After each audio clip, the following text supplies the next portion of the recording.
We are back with another episode of The Journey with Brandon Thomas. I am here with Alphacat, a.k.a. Iman Crosson. Man. Okay, so I'm going to tell you guys a story. I've been calling Iman Crosson forever. Today we find out his name is Iman Crosson. Stop like calling crossing the street. Like crossing the street. I know you in French, you want to make him a delicacy. Iman Crosson. Not these things, he is not. He's just crossing. There it is. Hey, this is Iman Crosson. I'm sure it's got some French-Irish roots in there somewhere, clearly. No, you don't, Iman Crosson. No, you don't. All right, boom. So, this is a gratification podcast if you haven't seen any episodes or if you've seen every episode because you're my friend and you support me. Whatevs. But, yeah, so basically we're going to talk about the past, we're going to talk about the present, and then we're going to move into the future. Yeah. So here it is. Here's the stumper of the question. Iman, we need to know, what are the 3 greatest moments of your life up until now? Greatest. Man, that's such a heavy question, bro. I agree. Well, I'm gonna scan my memory banks and pull out 3. And they may not be the actual greatest, but I'll just say what comes to mind. No, if you say them, they're the greatest. Greatest moments. I'd say the first greatest moment is me becoming sober, because I feel like I had a bad relationship with alcohol. Right. So that would be one. Once I hung alcohol up, my life just kind of like switched directions. Wow, that's greatest moments. Can I ask you a question about that? Yeah. How did that come to be that you felt like you needed to get all the way sober? Because I drank too much. Like, I'm careful about, like I used to say, I think I was an alcoholic. And then, I have friends who actually were alcoholics who went to AA and stuff like that, which I never did. But wow, I'm careful about that because I noticed some people who really went to AA, they take it a little bit personally if you say you were an alcoholic and you didn't go to the meetings. Right. But I was abusing alcohol. I was drinking too much and it felt unhealthy. I felt like I was killing myself with alcohol. I felt like I had an unhealthy relationship to alcohol. And I had been wanting to stop, but it was hard. It's just like, I feel like alcohol kind of had me by the neck for a while. So for me, I don't have a problem with alcohol. Like, I can be around it. I have alcohol in my place right now for my friends. If my friends come over, they want to have a drink. I love to cater to my friends and like make them drinks. I can play bartender. It's just not for me. So I don't judge others drinking. Right. I actually will help others drink if they want to have a drink. I think it's a good time. Like, I've been in relationships. The girl likes a wine. I'll go buy her a bottle of wine, pour it up, but it's just, for me, I'm just not drinking. Totally. So yeah. 2 other greatest moments. Let me think, man. I think, pulling this out of my ass, I think going to a performing arts school when I was 13. I think that was a moment that kind of set me in the path that I'm on now. And I'm grateful for that because grateful for that because I needed that as a kid. I was an artistic kid, so to have that, I think, was very, influential. Right. So that would be number 2, and maybe I'll just say me meeting the president, meeting Obama, being invited to the White House, going from waiting tables to turning into an influencer, and using that, and then turning, that going to a point of me being invited to the White House personally by Obama. Right. That was pretty huge. So that is humongous. Before I personally knew Iman, I watched Iman countless times. How do you get into the Obama impersonation thing? Like, how did you get into it? And then what happens when it starts taking off? That started back literally in 2008. I was living in New York. I was working at this restaurant in Union Square called Blue Water Grill. Shouts out to Blue Water Grill. Okay. And I'm walking into work one day. At this point, I'd been waiting tables almost a decade. Wow. Walking to work, and there was a senator campaigning to be president named Barack Obama. He was on the TV in there, and I walk in, and this girl goes, here comes Barack Obama. And everyone kind of laughed. And I'm like, I don't look like that dude. But I knew she was saying that because really I was the only black guy working there. So that, like, the black guy's Obama. Sounds about right. And then I had this thought, I'm like, if it's looking like this guy might be the first black president, and if he is, and if I work on an impression of him before anyone else, I could probably kind of like corner that market and then use that steam for my acting career. So she cracked that joke. It started from that girl cracking a joke. So I was like, I thought about it. So then I went home that night, took off my apron, and I wrote down like a little script on a napkin that was in my waiter booklet, my order booklet. Wow. Wrote down a little, script, watched some CNN clips online of Obama talking. And then just that night, I put on a suit, turned on the camera, and I just, recorded like a fake Obama speech, which it was really bad back then, but, whatever. It did well. Yeah. And I'm looking at the time I had been YouTubing for a while, and I was like, yo, like I'm getting way more views on this than anything else I've ever gotten. This is crazy. Right. I just kept at it. And from there, it just kind of, over the years, it just really snowballed. And then, shortly after that, I was invited on some New York morning talk show for like an impression off me and this guy. He did an impression of another politician. I beat him in that. I won. Then I did another competition for Denny's. It was like this morning breakfast competition. So I did my impression for that. I beat everybody in that nationwide. So then I won free Denny's breakfast for a year. Grand Slam? Grand Slam, lumberjack, everything. So it's like, what's funny about that is it wasn't really breakfast for a year. It was like the value of the gift cards was supposed to be for a year. And that joint lasted me about 2 months. Oh my. I was in Denny's every morning like, yo, let me get some eggs. Let me get some pancakes, extra butter. I earned this. Absolutely. That's super tight. Yeah. Again, like that was like such an epic like sequence. Did you where does for me, my question to you is, and me knowing you is kind of like, I can understand a little bit more, but where does the creativity come from? Because a lot of that stuff is like really creative. It's like bars. It's like, you know what I mean? It's like music. It's like the president. It's dancing. You know what I mean? It's everything like how do you service all these things together? Yeah, to be honest, I think that when I really stop and look at it, like, okay, so, I've always loved hip hop. Hip hop's a part of our culture. So I grew up listening to spitters, the Jay-Z's and the Lil Waynes and everything in between. It's too many rappers to name, but like, and a lot of the street battles, Smack DVD, Murder Mook, all those guys. So it's like, I really enjoy spitters and I studied that. So it's like, I would sit and watch rap battles, and me and my boys back then, we would just like get drunk and just like watch battles, and then we would fake battle each other. So I always loved hip hop. I always loved spitters. And I think low key in the back of my mind, I always wished I could be that. Right. So me taking that desire and then also being an actor and loving comedy, me playing Obama or doing anything musical for me is like, what it's really about is not me doing an Obama impression. It's about Iman likes to rap. So he's putting on a disguise so that he can show that he can rap and calling it, a comedy video when in actuality, I'm just doing it for me because I just like to rap. Right, totally. You know what I mean? Like 1,000%. 1,000%. Yeah, that's epic. And again, that was a period. So it's like, it's cool. And another friend of ours, I asked a similar question. How do you transition from Obama to the next, greatest role that you're gonna embody? Has it been hard, or has it been hard / has it been enjoyable / how do you do it? How do you handle it? I think the first good thing in my book is that I've done the Obama impression for over 10 years. A lot of people know me for that, which is cool. But in reality, I don't really look like Obama like that. I'm just a tall, light-skinned guy. You know what I mean? Right. Who can shave his beard and then do all the makeup and create the wrinkles and the mole and the darker lips and, put some gray hair up here. Right.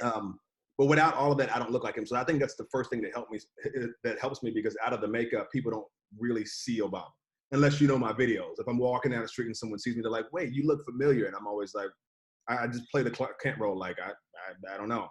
But I'm not stuck in the Obama thing because people don't see that outside of the makeup. You're an everyday person.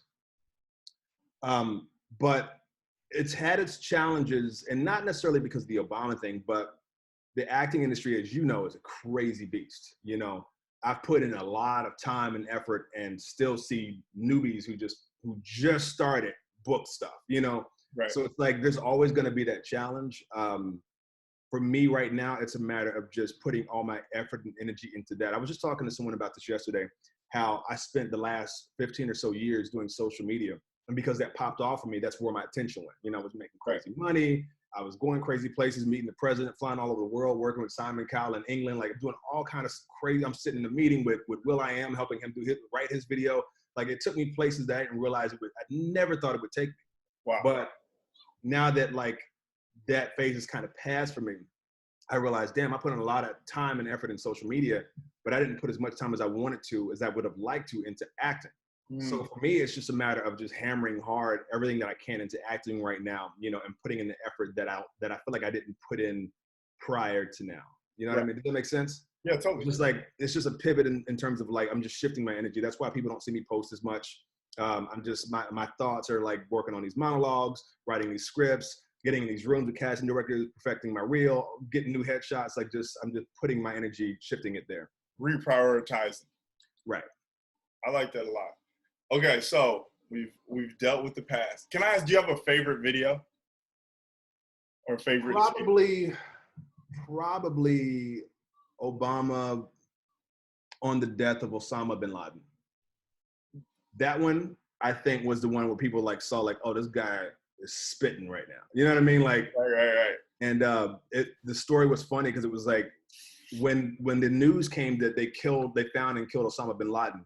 I was in a bar drinking by myself. You know, I had my little cup of whiskey, and I'm just in my feelings for whatever was happening at the time. I'm swirling my whiskey, and I was sitting on the news. Boom! President Obama announces that they captured and killed Osama bin Laden, which was a big deal at the time. You know, because America was like, you know, terrorism and ISIS and Al Qaeda and all that stuff. And I felt in that moment, because at that time, my Obama videos were so impactful. I could post an Obama video, and it would be on the news the next day, almost every time. It would be on the news. It would be on political shows. Sometimes it'd be on the radio. I have people call me like, "Yo, they're playing your Obama song in Atlanta." I'm like, "What? On the radio?" So I'm sitting in the bar minding my business. I see this news, and I felt like an Avenger. You know, like an Avenger could be sitting in the bar, and you see like, you know, and they see like there's trouble on the news, and they're like, "Yo, I gotta go." Right. That's how I felt. I'm like sipping my whiskey, and I see them like they kill. Oh man, that's big news. And I'm like, "Yo, Tab, I gotta go." I immediately went home.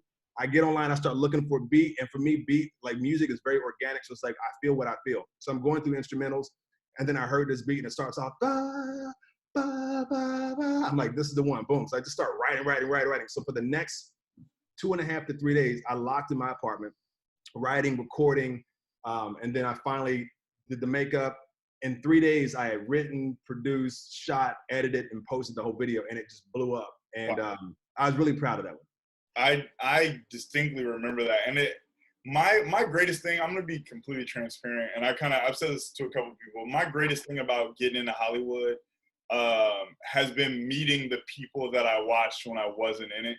You know what I mean? And that's from influencers to, you know, full-fledged movie stars. And, you know, being able to become friends with some of these people, because I think what people don't fully understand, or I think aren't always as fully appreciative of, is the creative process that it takes to make these things. Like, this shit is not easy. It's not just making the voice match. You know what I mean? Like, if it was that, your uncle could do it. You know what I mean? But it's like what you guys do in terms of making, you know, especially like the influencer circuit is like, influencer and former influencer is what I'm going to call you, because you're going to be a great actor. You're already a great actor, but you're going to be a famous actor here. Thank you, kind sir. But former influencers, you don't understand how hard it is to tell a story in 6 seconds, 15 seconds, a minute. Right. So my hat is consistently off, you know, for what you guys are able to do, especially now that everybody's doing it, but in the height of it, when only the best of the best were able to really get it off. You know what I mean? And you thrived in that period. So it's always cool to just kind of like look and be like, man, like you really used to smoke shit, you know? Well, thank you. I appreciate that. And then, and the cool part about you, Iman, I ain't even gonna hold you. I might edit this out because it's just too kind. But you can still get back in it anytime you want. Was it like 2 Halloweens ago when you did the Halloween little story joint? Oh, the rapping like ghost story? Yep, the ghost story. And then the It one was so good, you know what I mean? And it's like, again, just to be able to get back in and get out whenever you want, I think is a testament to the talent. Like, It's not fluky. It is very much something that you can do at all times. Thanks, bro. I appreciate that, man. No problem. I'm editing that out. You just do that for yourself. It's gonna be like an awkward jump in the middle of the whole thing. So, yeah, definitely. I'm mid-sentence. Okay, so we've talked about the past. Now we're gonna transition to the present. Okay. If your life was a book and we're opening this chapter, the title of this chapter would be Expansion. Ooh, expansion. And is that in reference to acting, or is that in reference to what? That's in reference to my entire existence. I think that once again, getting the social media thing, I was in kind of like this tunnel of like the social media thing, which is great. I don't have any qualms about it, but I think I'm at a point now of growth. Everything for me is about growth with mentally, how I deal with people, how I connect with my friends, how I appreciate my friends, how I appreciate myself, what I'm putting my attention on in my life, whether it's my health and fitness, whether it's my career, whether it's what I eat, whether it's what I think. Like everything's about expanding and growing bigger than what I have been all this time. So for me, everything's about expansion. Down to money, like what am I doing with money? Let's look at finances more. Let's expand that. Let's expand this. Let's expand the ideas. Let's increase the work capacity. Let's increase the focus. Like everything's about expansion for me right now. Right. I love that. I think that is a good chapter to have. I feel a little bit of that myself. So now as we move into the future, what are some things that, and I do this part of the podcast because I want it to have replay value if for nobody else but the person that I'm talking to. Okay. What in the future, if it were to go perfectly, would you love to see for yourself? Phew. Well, okay, of course, the obvious, like a very successful acting career. And when I say successful, I just simply mean working, booked a lot, and working and being happy with that. Not necessarily fame. I think some people make the assumption that if you're a performer, you have a desire to be famous, which I hear often, and I hate that. People are like, well, you wanted to be famous, and it's like, well, no. I never wanted to be famous. I'm just a performer by birth. Right. I ain't picked that. It's like a person who like is born and they're just athletic, or they're just like an adrenaline junkie. That's just in them. So, I'm a performer by birth, but I lost my train of thought. See, I'm long-winded, and then I go in like a big circle, and then I come back and I'm like, wait, what was I saying? Right. Hold on. I'm trying to find it with you. You had said you was you want to be a successful actor, and success doesn't always mean fame. Oh, okay. So yeah, the future. So, but also what I'd love to do, and this is a really long-term goal, but I'd love to feed people. I think the world there's a lot of hunger and poverty in the world. I think there's a lot of greed and a lot of people that have so much, but they're not giving enough. So I'd like to be in a position to be more of a philanthropist, and to give back. I would love to make it so that healthy food is not so damn expensive. It shouldn't be that people can go to McDonald's and get really unhealthy food for really cheap. But then like, if you want to just have like, if you want to buy some lettuce, it's like $10.99 a bundle. It's like, wait, that doesn't make any sense. Like that, there's so many things in the world I see backwards, and there's a lot of hunger in the world. There's a lot of need. There's a lot of thirst. So it's like, I would love to create a business that can help not only feed people, but make healthy food affordable for people. You know what I mean? Like everything is geared towards the people who have money. And it's like, we need to be creating more businesses that really take care of people. And I just want to be a part of that. That's epic. Yeah. That's what's up. Okay. So if you could leave the people with a message from you, what would it be? I think it's as simple as this. Make sure you're treating people how you want to be treated. Do whatever you want in life, as long as it's not hurting somebody else or taking away from somebody else. I think that's, to me, the golden rule. I think we're in an age where mankind is at its most selfish and greedy. Mm-hmm. Maybe not its most, but as far as I've seen in my lifetime, this is the most selfish I've seen culture. And I think it's important that we get back to connectivity within ourselves as a people, loving on each other. We've forgotten as a people how to feel. We judge and we judge and we judge, but we've forgotten how to feel. And just like our criminal system's a mess, everything's a mess. So I think people as a whole, we need to start doing little things. by each individual to look back at our fellow man and see, like, how can I treat the people around me better? How can I contribute? Because everything is crazy right now. And what the world needs, as typical as this sounds, is love. We got to love on each other. We got to like make sure we're taking care of each other. We got to like bury these hatchets. We got to connect as a people, because the government and everything else is just crazy. And the only thing that's going to fix that is us like being united. And there's a lot of division right now. So just love on each other, y'all. Seek love, treat people better, treat yourself better. That's it. Hell yeah. I like that. I appreciate you coming through. You know, finally, you know, we got to dispel some rumors today. The whole Crosson thing, that was special. That was special for me. I ain't gonna lie. Is that a rumor? I'm willing to start it. If it isn't, I'm willing. Boom. This has been The Journey with Brandon Thomas. Thank you so much, Iman. I appreciate you and your time. We're gonna have to get you back in here and talk about your sex tape. All right. Whoa. There is no such thing. If you see such a thing, it ain't me. That's for sure.